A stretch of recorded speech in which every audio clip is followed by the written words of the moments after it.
Hello mga kadresya! Hayan at papunta naman tayo sa school ni Kisha. Magkakaroon kasi sila ulit dito ng movie night. Tirik na tirik pa ang araw kahit 6:30 na ng gabi. Kaya naman ang bawat pamilya ay nagdadala ng mga matres, mga higaan o ano pa mang sapin na gagamitin namin dito. Yung iba nga nakapajama pa. Hayan na nga at hinanda na ang libreng popcorn. Hayan nga at humanap na kami ng pwesto ni Kisha para mailatag ang sapin namin. Ang movie night nga pala na ito ay libre ng school at uma-attend kami dito dahil pinakabanding na namin ito. Ang bawat pamilya ay pumwesto na nga at ang panonoorin namin ay Home Alone. At nang magsimula na nga ay nagsitayuan ng mga bata. At alam nyo ba kung saan sila pumupunta? Kisha, nasan ka ba? Pumunta ka na rin doon. Ay, meron na palang inunguya. At pahuhuli rin ba ang daddy sa paghingi ng libreng popcorn? Kaya bawal antukin dyan, ha?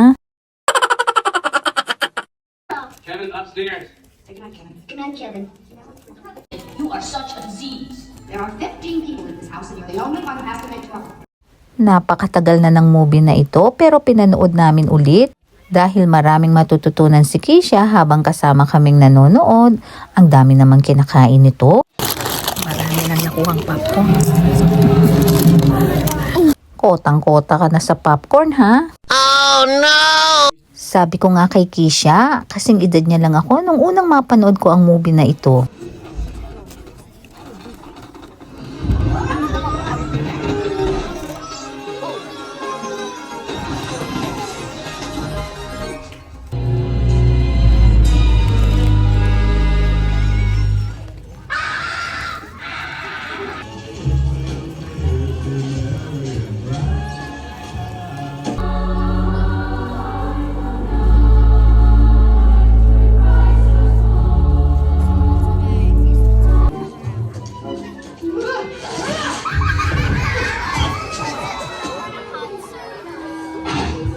At nag-enjoy pa rin kami sa panonood nito.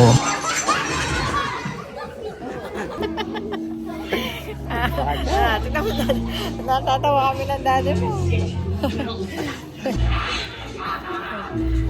Pali na kanina magbayay na balo.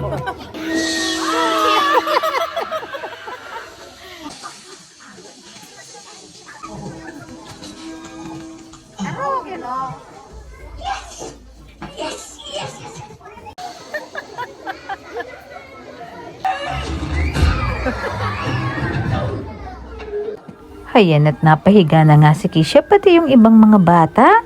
Napakaganda rin kasi ng lesson na matututunan nila talaga dito.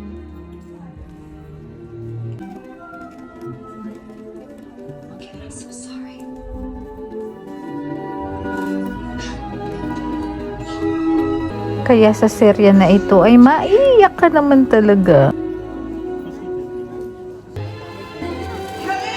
At nang matapos na nga ito ay kanya-kanyang ligpit at pulot ng kalat. Kaya naman ang daddy, super ligpit talaga dyan. Huwag kang mag-alala, pinanghingi ulit kita ng popcorn. Oh, how's the movie? Natuto rin naman si Kisha sa pinanood niya. At sa pag-uwi namin ay alas 8 na ng gabi pero maliwanag pa rin. Bye!